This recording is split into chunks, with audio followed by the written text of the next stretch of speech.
Hello and welcome back to the course where we're now into the fifth and final module. And in this module, it's really about scaling your YouTube business and your YouTube channel. And then just giving you some final strategies and resources so you truly have everything you need. But by this point, you might be feeling a little overwhelmed. After all, we've been talking about branding, making content, growing your channel, monetizing your channel. And so, although hopefully you can now see how everything fits together, you might quite rightly be thinking, this sounds like a lot. And that's why we have today's training, so you can simplify everything and make your life a lot easier. And the main thing we're going to be focusing on is outsourcing and building a team.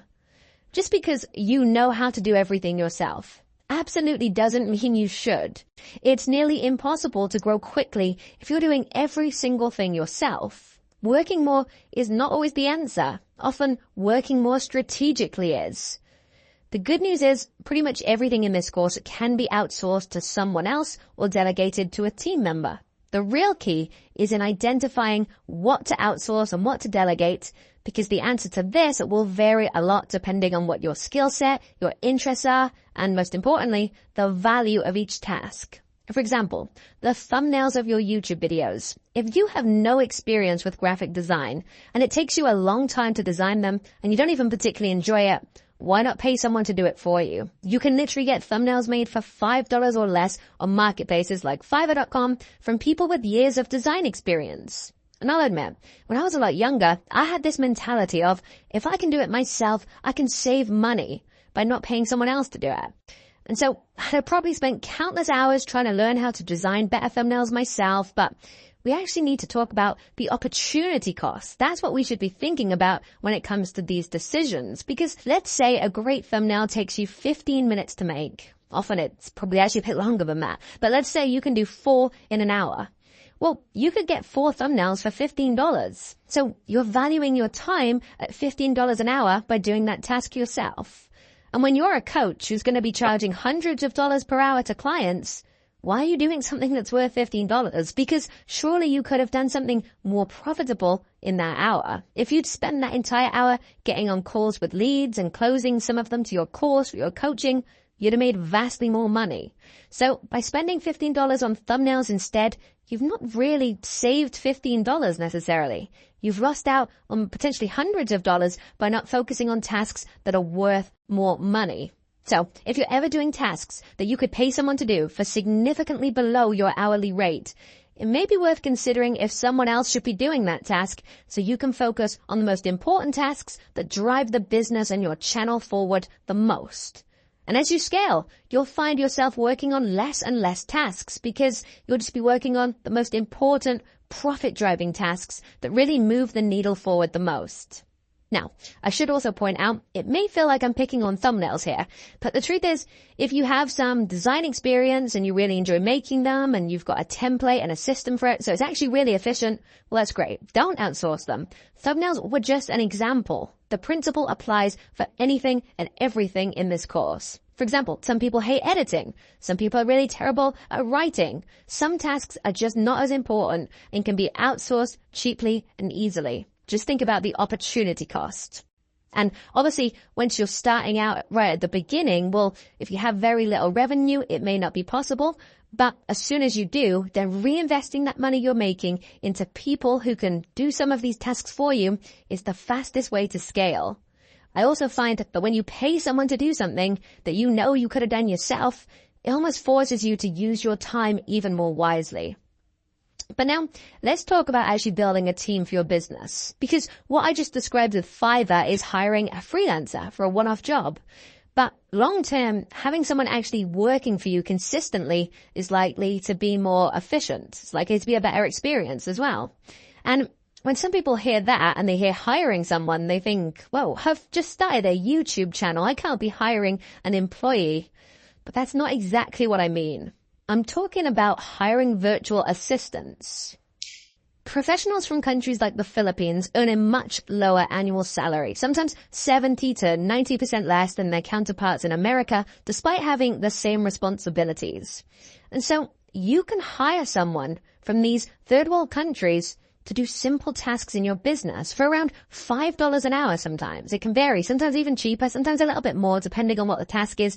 But the point is you can hire them very cheaply. And this may sound like some sort of exploitation, but it's not. The average cost of living there is significantly lower.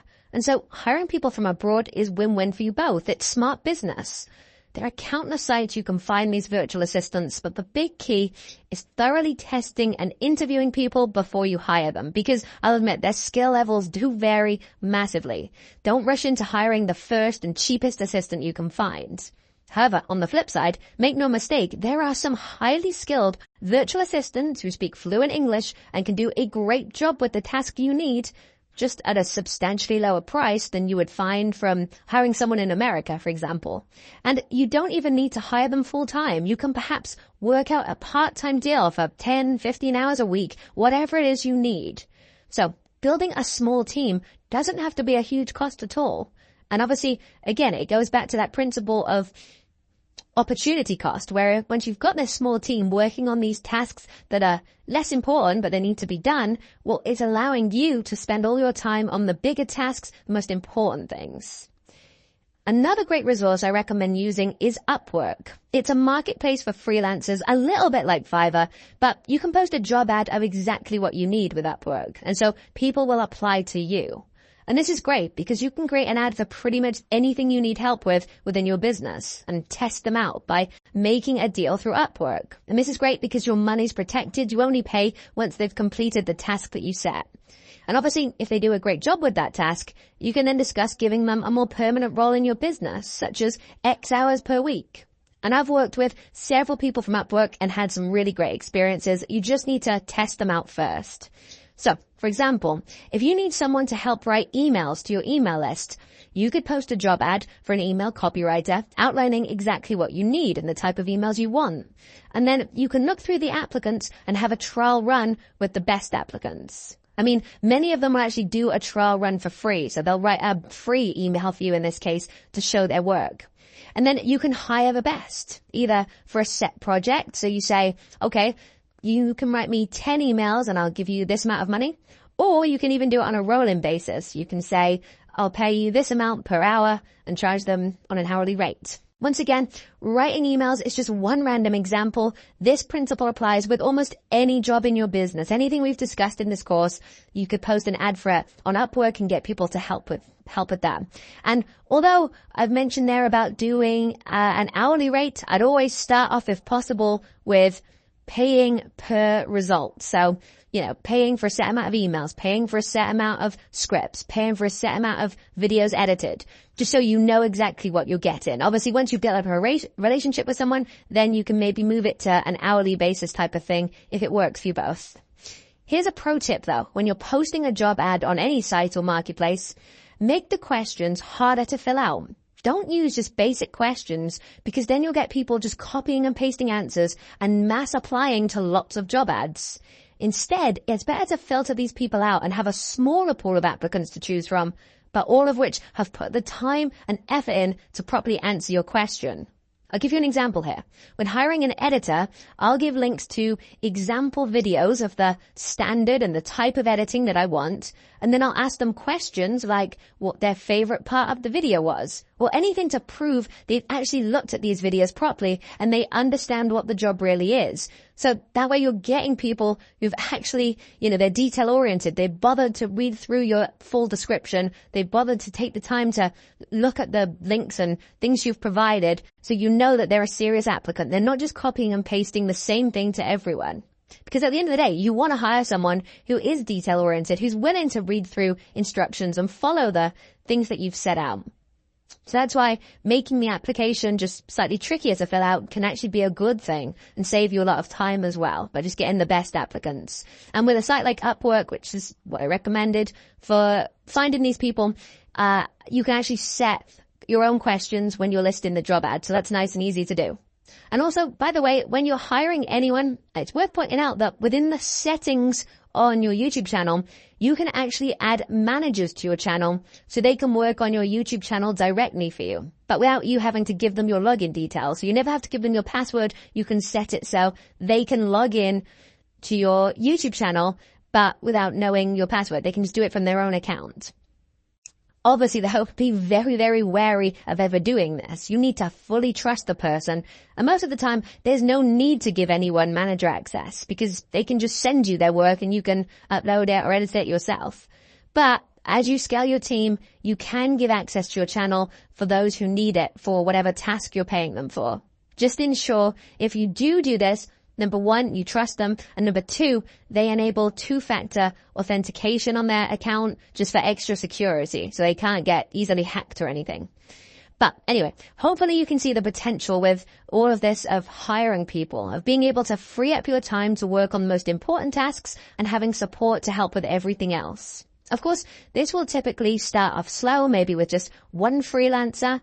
Then maybe that freelancer becomes a part-time helper. Then maybe you add another and another. And suddenly you have a whole team working for you and working for your business around the clock. And when that does happen, remember that you will need to be a leader. It will be your job to keep people motivated and get the best results out of them by giving them lots of feedback. Always make it very clear exactly what you want, especially when dealing with people whose first language isn't English.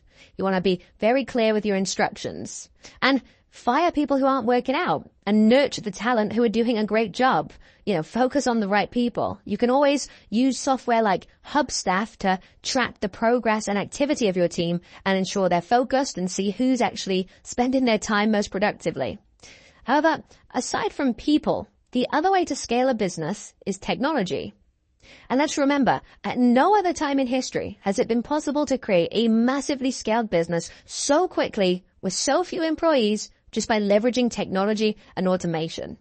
Now, lots of resources have already been mentioned throughout this course, but as you scale your team, you'll probably want something like Slack and or Trello, which are software you can use to communicate with everyone in your team. There's also a tool called Zapier that I really like to start automating various parts of your business. So for example, if a team member, let's say your editor, uploads a finished video to Google Drive, you can have it automatically upload to YouTube. So you don't have to download it and re-upload it yourself. Or maybe you want to set it so that when new videos are posted on your channel, it will automatically post to your Facebook or your Twitter. There's loads of potential automations and systems you can create that are all interconnected. So once you've got everything up and running, it's worth looking into this to see what parts can be automated. However, we're not going to go in depth talking about all these specific tools because there's plenty of documentation on their websites of how to use them and how to get started with them.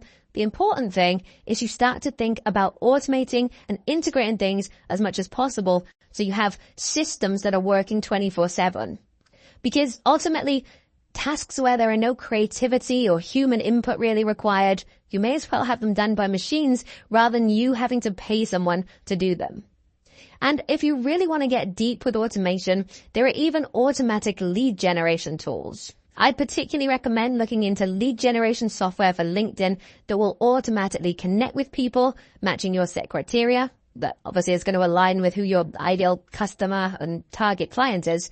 And it can even send out an initial message and follow-up message to get a conversation started. So just search for LinkedIn lead generation tools and find the best option for you. Again, this is more advanced stuff, but it's worth knowing about it because once you've actually got everything built and you've got kind of a system in place for your YouTube channel, at this point, the key thing is we're looking for ways to scale things faster, and lead generation tools, especially for a platform like LinkedIn, can work very effectively. Ultimately, the point of this training is just to highlight that once you have some revenue coming in, you can be reinvesting it into people and technology that free up more of your time so you can create more content, close more sales, and help more people. And I think it's quite an exciting prospect of building your own team. I remember when I hired my first ever editor, I was just paying them $10 per video, which was actually pretty great for the level of editing I was getting. But once you have people working for you, that feeling really sinks in of, well, I'm really building something here. So start by identifying the tasks we've covered in this course that you really don't want to learn or do yourself that you could outsource relatively cheaply, especially those time-consuming tasks with low return on investment, but that still need to get done. And then begin searching around your network or looking on Upwork and Fiverr for people to do those tasks for you so you can focus on building your empire.